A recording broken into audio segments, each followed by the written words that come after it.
శ్రీమాత్రే నమః. అందరికి నమస్కారం అండి. ఎలా ఉన్నారు, ఏం చేస్తున్నారు? ఆ దుర్గమ్మ దయ వల్ల అందరూ సుఖ సంతోషాలతో అష్టైశ్వర్యాలతో ఉండాలని మనస్ఫూర్తిగా అమ్మని వేడుకుంటూ ఈరోజు దుర్గమ్మ యొక్క సందేశం గురించి తెలుసుకున్నామండి. దుర్గమ్మ ఈరోజు మనకి ఒక అద్భుతమైనటువంటి సందేశాన్ని తీసుకొచ్చారు. మరి ఈ రోజున ఒక మంచి సందేశం ద్వారా తన బిడ్డలకి వారు పడుతున్నటువంటి వేదనకి దుర్గమ్మ ఇచ్చేటువంటి చక్కని సందేశం వినడానికి ప్రతి ఒక్కరు కూడా సిద్ధంగా ఉన్నారనుకుంటున్నానండి. ఇప్పుడే కొత్తగా మన ఛానల్ చూసినట్లయితే దయచేసి ఛానల్ సబ్స్క్రైబ్ చేసుకొని వీడియో మీకు నచ్చినట్టయితే లైక్ చేసి సపోర్ట్ చేయడం మాత్రం మర్చిపోకండి. మరి ఈ రోజును దుర్గమ్మ ఈ విధంగా చెప్తూ ఉన్నారండి. మరి అంతకన్నా ముందుగా ప్రతి ఒక్కరు కూడా ఏదో సమస్య ఉంటుందండి. సమస్యలు ఎవరంటే ఉండరు కదా. అంటే ప్రేమ, పెళ్ళి, ఉద్యోగం, వ్యాపారం, ప్రేమించి మోసపోవడము, నాగదోషము. మీరు ఎక్కడెక్కడికో వెళ్ళి జ్యోతిషం చెప్పించుకొని నిరాశ చెంది ఉన్నారా? అయితే ఒక్కసారి మన గురుగారు సంప్రదించండి. శ్రీ వారాహిదేవి జ్యోతిష్యాలయం అండి. మన గురుగారు అఘోర తాంత్రికతో స్త్రీ పురుష వశీకరణను 100% చేస్తారు. మీరు కోరుకున్న స్త్రీ కావాలనుకుంటున్నారా? మీరు కోరుకున్న పురుషుడు కావాలనుకుంటున్నారా? అయితే ఒకసారి మన గురుగారిని సంప్రదించండి. మన గురు పేరు వచ్చి శివగారండి.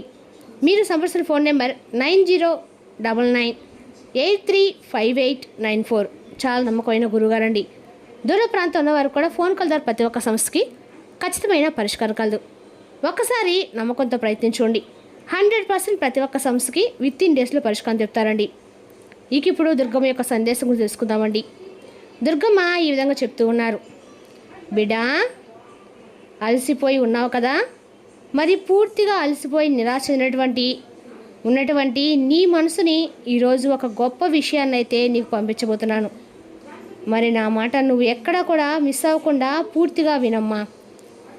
నువ్వు ఇలా అనుకుంటూ ఉన్నావు, నీ హృదయపు అంతరాలలో దాచుకున్నటువంటి నిగూఢమైనటువంటి వేదన, నీ కళ్ళల్లో సుడులు తిరుగుతున్నటువంటి కన్నీటి దారలు నా కంటికి కనిపించడం లేదని చెప్పి అనుకుంటున్నావు. కానీ నేను అన్నీ చూస్తూనే ఉంటానని మాత్రం తెలుసుకోలేకపోతున్నావు. లోకమంతా కూడా నిన్ను అపార్థం చేసుకొని బాధ పెట్టినా నేను మాత్రం నీ వెన్నంటే ఉన్నాను. నువ్వు నమ్మినా నమ్మకపోయినా ఈ సత్యాన్ని నువ్వు మర్చిపోవద్దు.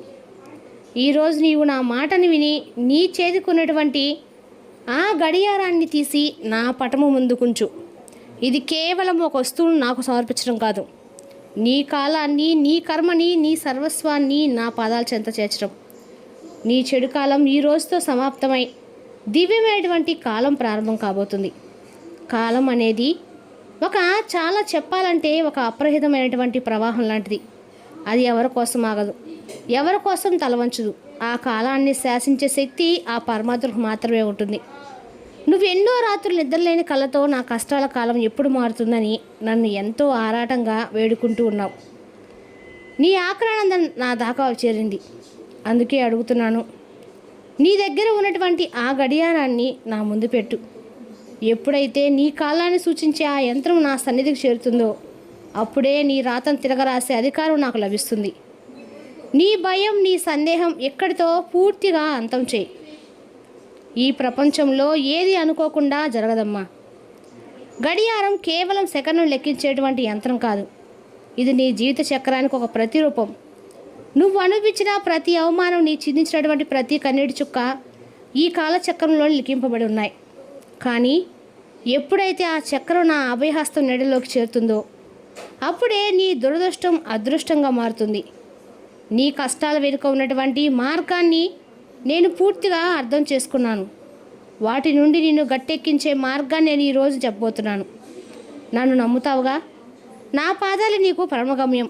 చూడు బిడ్డ, నువ్వు ఒక్కసారి బాగా చూస్తూ నన్ను ఉండు. నా కృపా కటాక్షాలు ఎన్నటికి కూడా ఆగవు.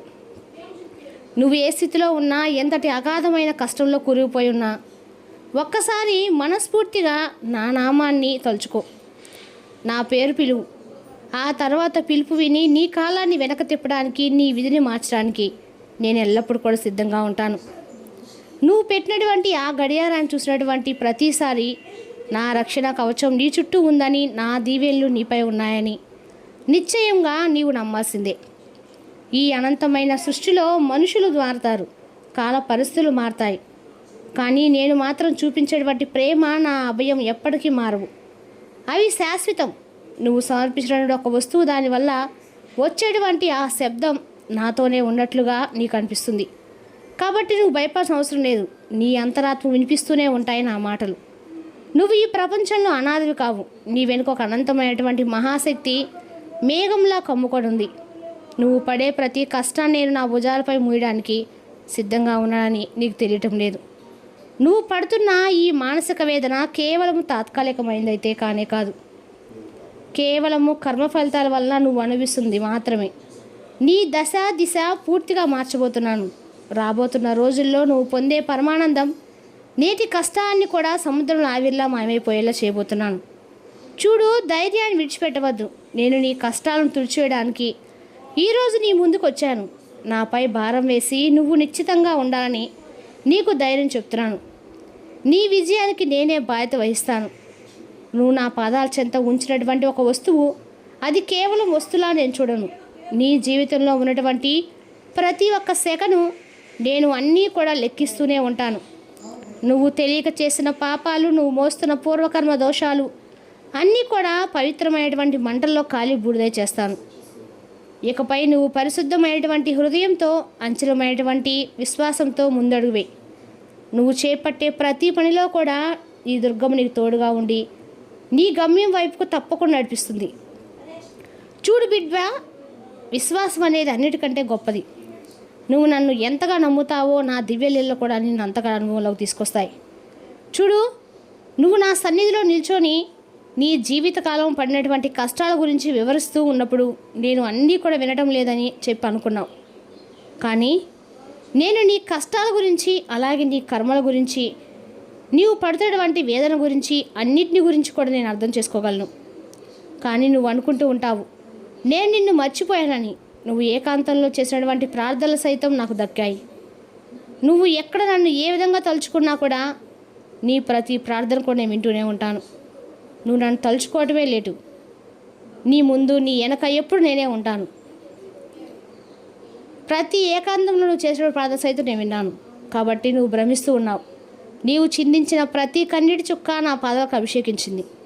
నిజం, నువ్వు పడిన ప్రతి నిమిషం వేదనకి ప్రతిఫలంగా నేను నీకు అపారమైనటువంటి మానసిక శాంతిని ప్రసాదించబోతున్నాను.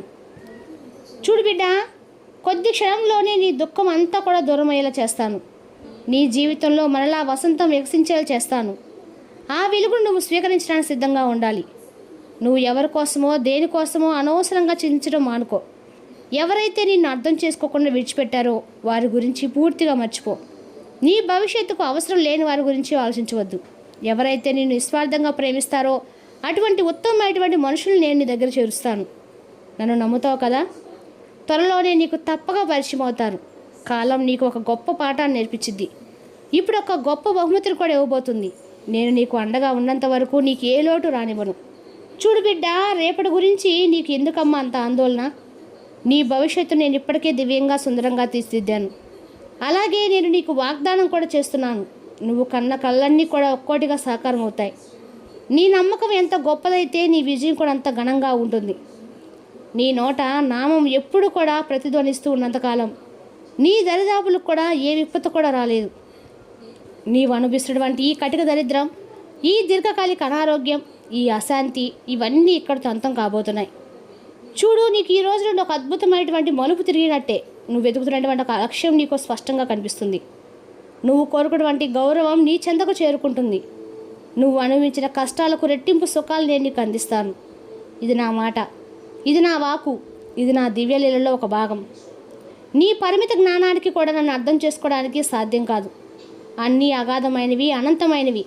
వాటిని చెప్పడం అనేది కేవలం సాధ్యమైనటువంటి పని కాదు. నా మాట మీద నీకు పరిపూర్ణమైనటువంటి నమ్మకం ఉంటే నీ సర్వభారాలను కూడా నాపై ఇప్పుడే వేసి నిశ్చితంగా కూర్చో. చూడు, నేను నీ ద్వారా ఒక వస్తువు కావాలని చెప్పి అడిగాను కదా, ఆ వస్తువు మరేదో కాదు, నీకు నాపై ఉన్నటువంటి నమ్మకం. దాన్ని ఒక వస్తువుగా మార్చి జాగ్రత్తగా నా దగ్గర ఒక చిన్న ముడుపు కట్టు. దానికి పెద్దగా శ్రమించాల్సిన అవసరం ఏమీ లేదు. చక్కగా ముందు రోజే ఒక తెల్లని వస్త్రాన్ని తీసుకో. ఆ వస్త్రాన్ని చక్కని పసుపు నీటితో తొడుపు. ఆ బట్టను ఆరబెట్టు. తర్వాత రోజు నా యొక్క దివ్య సన్నిధిలో కానీ, లేదా నీ ఇంట్లో పరిశుద్ధమైనటువంటి నీ మందిరంలో నిల్చొని చక్కగా ఆ యొక్క ఆరిపోయినటువంటి ఆ పసుపు వస్త్రంలో నీకేదైతే అందుబాటులో ఉంటే అన్ని నాణ్యాలు అట్లా అందులో వేయి. అంటే 11, 21, 101 ఇట్లా నీకు ఎన్ని నాణ్యాలు అందుబాటు అన్ని బంద్ వేసి ఒక్కో నాన్నకు ఒక్కొక్క కోరిక, అంటే నీకు సంవత్సరం ఏ కోరికైనా ఏ బాధ అయినా అవన్నీ కూడా ఒక్కొక్క స్నానాన్ని అలా చేతి గుప్పెట్లో పట్టుకొని నమస్కరిస్తూ నా నామాన్ని తలుచుకొని నీ కోరికని చెప్పి ఆ యొక్క వస్త్రంలో ఒక్కొక్క నామాన్ని ఉంచు, నాణ్యాన్ని ఉంచు. ఆ తర్వాత నీ కోరిక సమస్యలన్నీ చెప్పుకున్న తర్వాత ఆ నాణ్యాన్ని ఆ వస్త్రంలో ఉంచి 3 ముళ్ళు వేయి. దాన్ని నా పాదాల చెంత ఉంచు. తప్పకుండా నీకు ఒక్కో కోరిక ఒక్కొక్క సమస్య తొలగిపోయినప్పుడల్లా దాంట్లో ఉన్నటువంటి నాణ్యాన్ని తీసి నా ఆలయానికి వచ్చి ఆ ఆలయంలో ఉన్నటువంటి హుండీలో సమర్పించు. ఈ ఒక్క చిన్న పని చేయి. ఈ విధంగా చేయడం వల్ల నీ జీవితంలో ఉన్నటువంటి దరిద్రం అనేది బయటకు పోతుంది. అలాగే నీ జీవితంలో ఉన్నటువంటి శాశ్వత కష్టాలు కూడా తొలగిపోయినట్లుగా నేనే అవి చేసినట్లుగా నీకు అర్థమవుతుంది. అల్పజ్ఞానులు మాట్లాడేటువంటి మాటలు నీ మనసుకు నిలకలం చెందేలా చేయవచ్చు. కాబట్టి నీవు గతాన్ని మాత్రమే చూస్తూ గత మనుషులు చేసినటువంటి మోసాల గురించి వేదనించబడుతూ కూర్చోవద్దు. నీ హృదయంలో నమ్మకం, భక్తి అనే జ్యోతి వెలుగుతుంటే అది నేను చూడాలని చెప్పి కళ్ళారా చూడాలని కోరుకుంటున్నాను. కటిక చీకటిని అన్నింటినీ కూడా పటాపంచలు చేయబోతున్నాను. నీ కాలం ఇప్పుడు చీకటి నుండి వెలుగువైపు, అశాంతి నుండి శాంతి వైపు ప్రయాణించబోతుంది. నీవు నా పటం ముందు భక్తితో ఉంచినటువంటి ఆ యొక్క కొన్ని నాణ్యాలని స్వీకరిస్తాను. అది నీ చుట్టూ ఉన్నటువంటి ప్రతికూలమైన శక్తుల్ని, దుష్ట ఆలోచనల్ని హరించి వేసేలా నీకు ఉపయోగపడుతుంది. నువ్వు అడుగు పెట్టే ప్రతి స్థానంలో కూడా, నువ్వు కలిపేటువంటి ప్రతి కార్యంలో కూడా నా దివ్య సాన్నిధ్యం అనేది నీకు విజయాన్ని చేకూర్చేలా ఉపయోగపడుతుంది. ఇది నా సత్యవాకు. దీన్ని నీవు బలంగా విశ్వసించు. చూడు బిడ్డ, ఒకటైతే నువ్వు తప్పక గుర్తుంచుకో. నేను నీకు ఇచ్చేది కేవలము భౌతికమైనటువంటి సంపదలు మాత్రమే కాదు, అంతకంటే గొప్పదైనటువంటి ఆత్మవిశ్వాసాన్ని, పరమశాంతిని నీకు ఇవ్వబోతున్నాను. నీ కాలం ఇప్పుడు నా ఆధీనంలో ఉంది. కాబట్టి నువ్వు ఇక దేనికి ఎవరికి కూడా భయపడాల్సిన అవసరం లేదు. నీవు విజయ పదంలో నడవబోతున్నావు. నీ అపజయం నా అపజయం అవుతుంది కదా. కాబట్టి నువ్వు ఎన్నటికి కూడా ఓడిపోనివ్వను కూడా. నీవు ఈరోజు నా సందేశం వింటున్నావంటే నీవు నా ప్రాణ సమానమైనటువంటి బిడ్డవి అని చెప్పి అర్థం చేసుకో. నీవు నన్ను వెతుక్కుంటూ రాలేదు, నేనే నిన్ను నా చెందకు పిలిపించుకున్నాను. చూడు బిడ్డ, నేను నీకు ఇచ్చేటువంటి సంకేతం ఇది పరమ పవిత్రమైంది. నీ కష్టాలను ఈ రోజు నుండి పూర్తిగా తొలగించబోతున్నాను. నీ సుఖాల కాలం ప్రారంభమయ్యేలా చేస్తున్నాను. ఈ సత్యాన్ని నువ్వు తెలుసుకొని ఆనందంగా ముందడుగు వేయి. సర్వం కూడా నేను నీకు అందేలా చేస్తానని దుర్గం ఈరోజు సందేశం ద్వారా పంపారండి. రేపు మరో చక్కటి సందేశంతో మళ్ళీ కలుద్దాం. స్వస్తి.